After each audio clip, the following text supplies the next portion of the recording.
La décision fut prise en moins de 6 minutes. Pas de vote prolongé, pas de débat philosophique.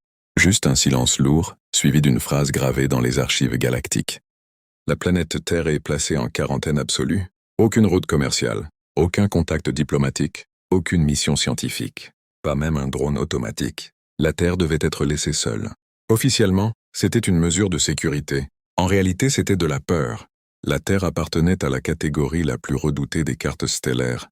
Monde mortel de classe 4, une gravité écrasante, des prédateurs plus rapides que la plupart des soldats du Conseil, un climat instable, capable de passer de tempêtes océaniques à des déserts brûlants en une seule rotation. Sur une telle planète, aucune civilisation connue n'aurait survécu plus de quelques jours. Et pourtant, les humains y avaient bâti des villes, des industries, des stations orbitales. Ils ne s'étaient pas contentés de survivre, ils s'étaient adaptés. Une espèce forgée dans de telles conditions ne peut pas être sûre, déclara un analyste senior du Conseil.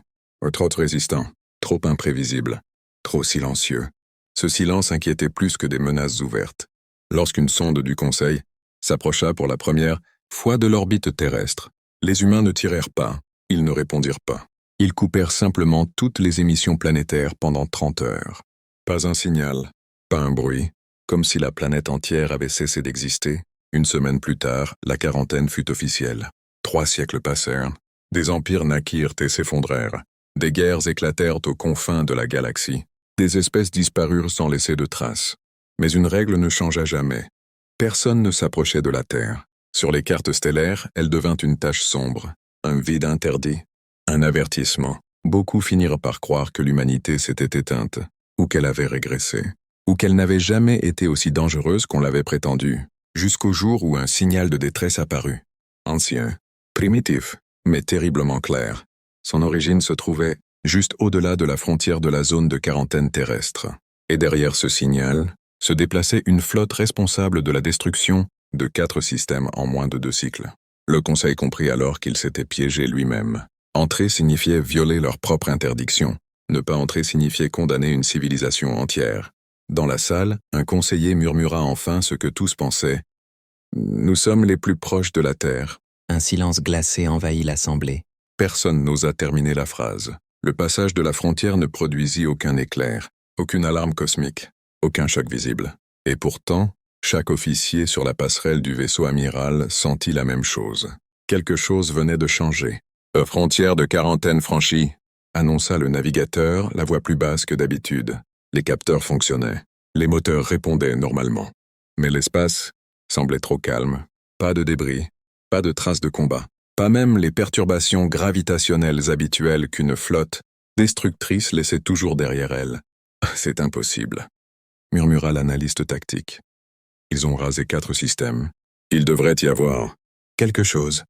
Le signal de détresse continuait d'émettre, régulier, obstiné. Mais maintenant, il provenait de l'intérieur même de la zone terrestre. Puis les capteurs hurlèrent. « Nouvelle signature détectée. » Quantité? Je ne comprends pas les chiffres. L'écran principal se remplit de points lumineux. Pas 1, pas 10, pas même 50. 200.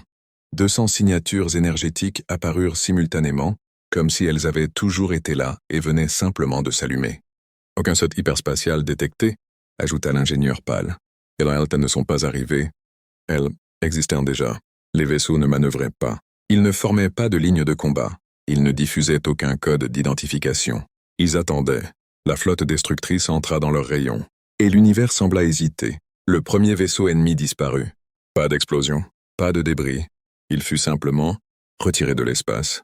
Le second fut sectionné net, comme découpé par une règle invisible. Le troisième perdit toute énergie et dériva, mort. En moins de 90 secondes, la flotte qui avait anéanti des systèmes entiers cessa d'exister. Personne sur la passerelle ne parlait. Les humains n'avaient pas chargé.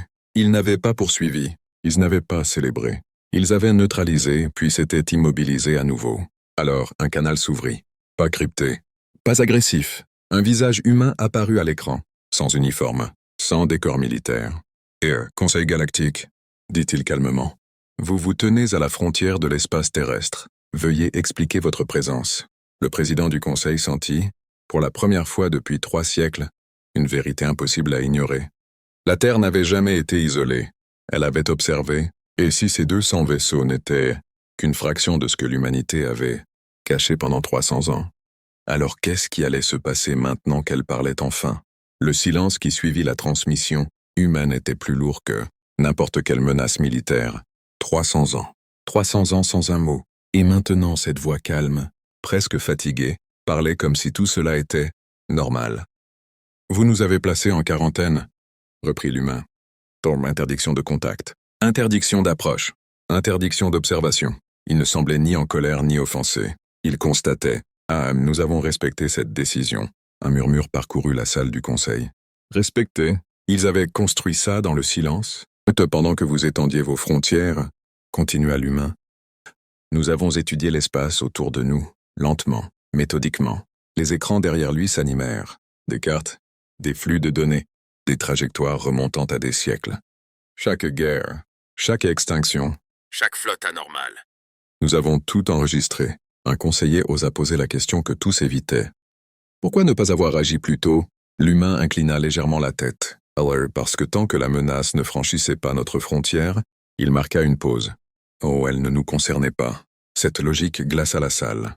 Ils ne se voyaient pas comme des sauveurs, ni comme des gardiens. Ils se voyaient comme une limite. Ah, la flotte que vous avez vue n'était pas une réponse d'urgence, expliqua-t-il. Elle était déjà déployée. Les analystes échangèrent des regards horrifiés. Ces vaisseaux étaient en veille depuis 3 siècles, confirma-t-il. Invisibles, silencieux, autonomes. Combien d'autres? Demanda le président, la voix rauque. L'humain hésita une fraction de seconde. Suffisamment. Ce mot fit plus de dégâts qu'une explosion. Vous nous avez considérés comme imprévisibles, ajouta-t-il. Vous aviez raison, mais son regard se durcit. Ce que vous n'avez pas compris, c'est que nous avons choisi qu'en l'être.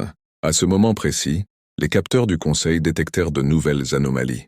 Pas des armes, pas des flottes, des mouvements. Des signatures humaines apparaissaient lentement. Partout autour du système.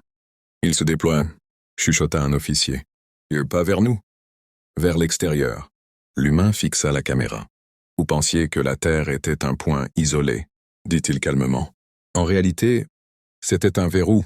Et quand le Conseil comprit que la Terre n'était pas la frontière, mais la serrure de la galaxie, une seule question restait. Qu'est-ce que l'humanité s'apprêtait maintenant à ouvrir? L'alarme ne cria pas, elle suffoqua. Les capteurs du Conseil ne détectaient pas une flotte classique, pas de formation militaire, pas de signature standard. Quelque chose avançait. Et ce n'est pas un mouvement de guerre, murmura l'analyste principal. C'est une dérive massive. Les écrans montrèrent une zone sombre, immense, déformant les lignes de navigation autour d'elle. L'espace semblait plus dense, comme si la réalité elle-même résistait. Origine? Demanda le président. Inconnu, mais sa trajectoire est claire.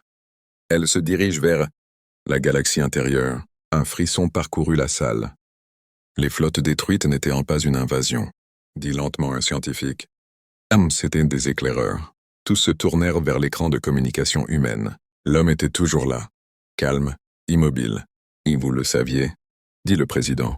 Ce n'était pas une accusation, c'était une constatation. L'humain acquiesça. Oui. Un silence lourd s'abattit. Ce qui arrive, reprit-il. N'est-ce pas un empire? Pas une civilisation. Il inspira lentement. Ah, c'est un comportement. Les données défilèrent derrière lui. Système mort, galaxies vidées, réseaux stellaires effondrés.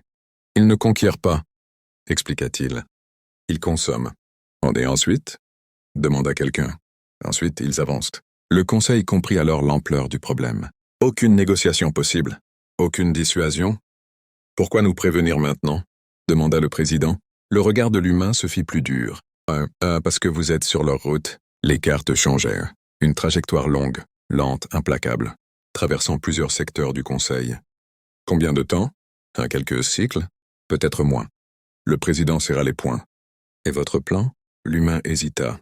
Pour la première fois, nous n'avons pas de plan pour les arrêter.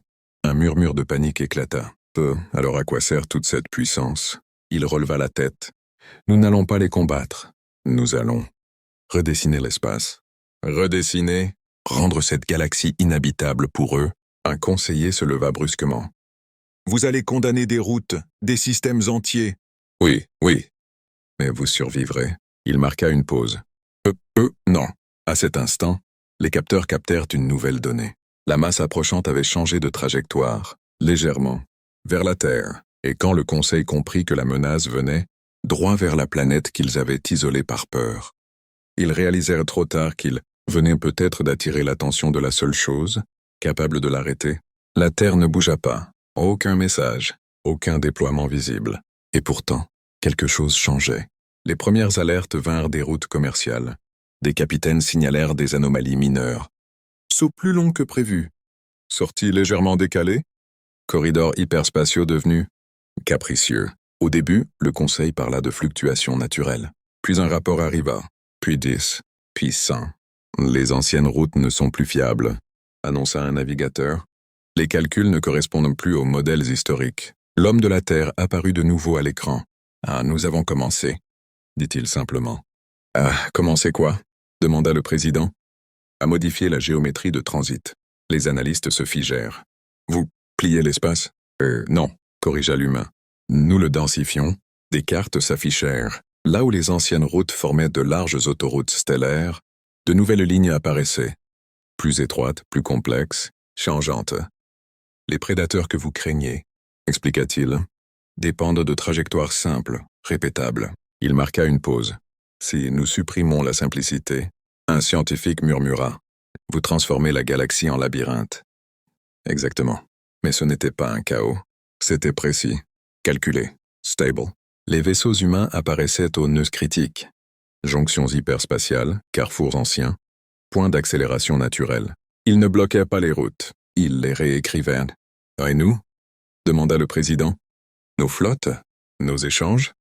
Vous devrez apprendre, » répondit l'humain. « Comme nous l'avons fait. » Une nouvelle alerte éclata. Les capteurs longue portée montrèrent la masse approchante. Le prédateur, il avait ralenti. Pour la première fois, ses tentatives de pénétration dans les corridors échouaient.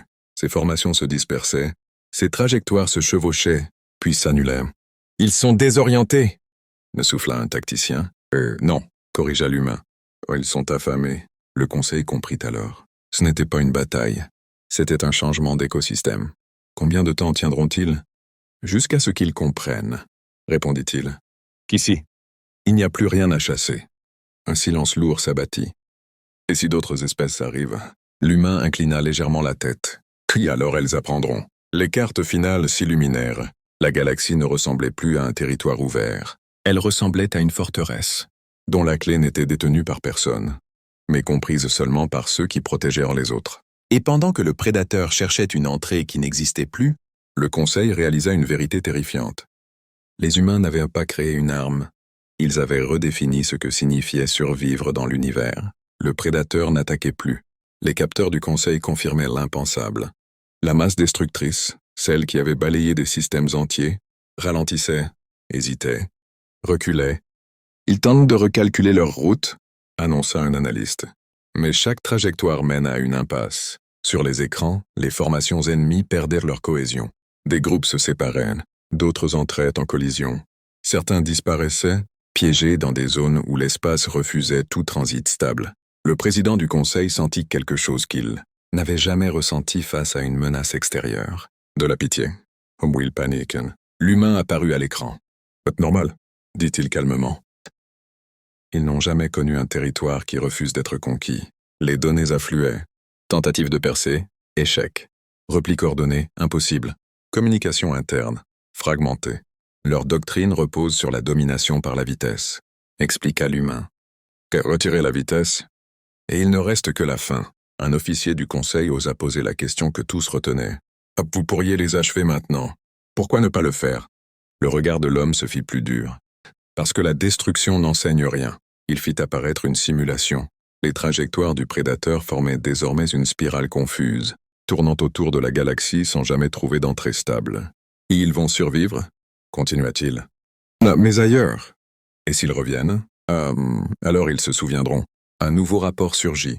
Un détachement ennemi venait de se sacrifier volontairement, forçant un effondrement local de l'espace pour permettre à d'autres de fuir. Le silence tomba. « Ils apprennent ?» murmura quelqu'un. « Oui, » répondit l'humain. « Mais trop tard. » Le Conseil comprit alors l'ampleur de ce qui se produisait. La guerre ne se terminait pas par une victoire éclatante. Elle se terminait par une réécriture des règles. Le prédateur n'était pas vaincu. Il était exclu. « La galaxie ? dit le président lentement, ne sera plus jamais la même. C'était le but, répondit l'humain. Et pour la première fois, ce ne fut pas la puissance humaine qui terrifia le Conseil, mais leur retenue. Car si les humains avaient pu écraser le prédateur et choisi de ne pas le faire, alors la vraie question n'était plus ce qu'ils pouvaient détruire, mais ce qu'ils décideraient de protéger ensuite. Le Conseil ne dormait plus. Dans les salles de commandement, les rapports s'accumulaient plus vite qu'ils ne pouvaient être analysés. Ce n'étaient plus des alertes militaires, c'étaient des fractures internes. 3 escadrons ont refusé de reprendre les anciennes routes. Une des capitaines demande une révision des protocoles. Trop des navigateurs parlent de zones humaines comme de repères sûrs. Le président serra les mâchoires. Ce ne sont pas des ordres que je reçois, ce sont des choix. C'était ça le vrai problème. La peur avait changé de camp, mais avec elle, l'obéissance aussi. Dans une station frontalière, un officier du Conseil coupa volontairement un ancien couloir hyperspatial. « On est trop instable », déclara-t-il officiellement. Mais tout le monde savait pourquoi. Ce couloir menait trop près d'un ancien territoire humain, et plus personne ne voulait être celui qui provoquerait une réaction. Un rapport confidentiel circula sous le manteau. Analyse sociologique accélérée. Conclusion. Les humains n'imposent pas l'ordre. Ils rendent le chaos inutile. Quand cette phrase atteignit la salle du Conseil, personne ne la contesta. « Ils ne gouvernent pas », murmura un ancien stratège. Ouais, et pourtant tout s'aligne autour d'eux. L'humain revint à l'écran sans être convoqué. « Vous perdez le contrôle », dit-il calmement.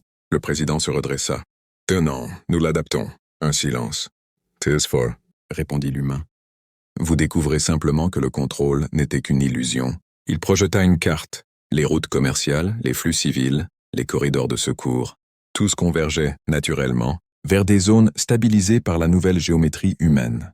« Regardez », dit-il. « Personne ne vous désobéit, il vous contourne. » Un membre du Conseil explosa. « Vous avez brisé notre structure !»« Non », répondit l'humain sans hausser la voix. « Nous avons montré qu'elle n'était pas indispensable. » Et c'est là que le Conseil comprit. Ce n'était pas une invasion, ni une prise de pouvoir. C'était pire, une alternative fonctionnelle. « Non, alors que sommes-nous censés faire ?» demanda le président épuisé. L'humain inclina légèrement la tête. « Apprendre à coexister avec quelque chose qui ne vous doit rien. » Les communications se coupèrent. Dans le silence qui suivit, un officier murmura « Et s'ils se retirent un jour ?» Personne ne répondit, parce que tous comprenaient maintenant la vérité. Le plus grand danger n'était pas que les humains restent, c'était qu'ils partent, en laissant la galaxie se débrouiller sans eux. Car lorsqu'un ordre ancien commence à s'effondrer sans qu'aucune arme ne soit tirée, la dernière question n'est plus « qui commande ?». Mais qui est encore nécessaire ? Le Conseil vota à l'unanimité. Ce fait à lui seul était historique. Jamais, depuis sa création, le Conseil galactique n'avait été aussi parfaitement d'accord. Non pas par conviction, mais par nécessité. Le statut de quarantaine de la Terre est officiellement levé. L'humanité se voit proposer un siège permanent au Conseil. La déclaration fut transmise sur toutes les fréquences. Diplomatique, poli, calculé. Pendant de longues secondes, aucune réponse ne vint. Puis l'écran s'alluma. Le même humain, même calme, même regard lucide. Il écouta sans interrompre, sans sourire, sans s'incliner. Quand le président eut terminé, il parla enfin. « vous n'avez toujours pas compris. » Un murmure parcourut la salle.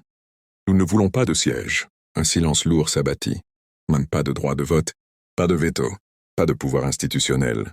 Le président fronça les sourcils. « Après tout ce que vous avez fait, pourquoi refuser ?» L'humain inspira lentement. « Ah, parce que le jour où nous entrerons dans votre conseil, mais nous commencerons à penser comme vous. » Il activa une dernière projection. La carte de la galaxie, stable, réorganisée, vivante. Nous ne sommes pas ici pour gouverner. Nous sommes ici pour observer. Un conseiller osa poser la question que tous redoutaient. Si une nouvelle menace apparaît, l'humain hocha la tête. Alors nous agirons. Sous quelle autorité ? Un bref silence. Sous la nôtre. Personne ne protesta, parce que personne n'en avait la force. Vous avez bâti des empires, continua-t-il. Nous avons appris à survivre. Vous défendez des frontières. Nous protégeons des équilibres. Il fixa la caméra. La différence est là. Puis il conclut, d'une voix presque douce. Tant que la galaxie restera un endroit où la vie peut exister, Chaos, nous resterons silencieux. Le jour où elle ne le sera plus, un arrêt. Vous n'aurez pas besoin de nous appeler. L'écran s'éteignit. Les flottes humaines disparurent progressivement des capteurs. Pas dans le vide, pas dans l'hyperespace. Elles cessèrent simplement d'être visibles. La Terre redevint ce qu'elle avait toujours été. Un point calme, stable, immobile. Mais désormais, tout le monde savait. Le Conseil n'avait jamais mis la Terre en quarantaine. Il avait, sans le savoir, placé un gardien à la porte de la galaxie. Et pour la première fois depuis des siècles, personne ne dormait mal à cette idée. Ils pensaient avoir isolé un danger. Ils avaient en réalité confié leur survie à ceux qui n'avaient jamais demandé la permission de la protéger.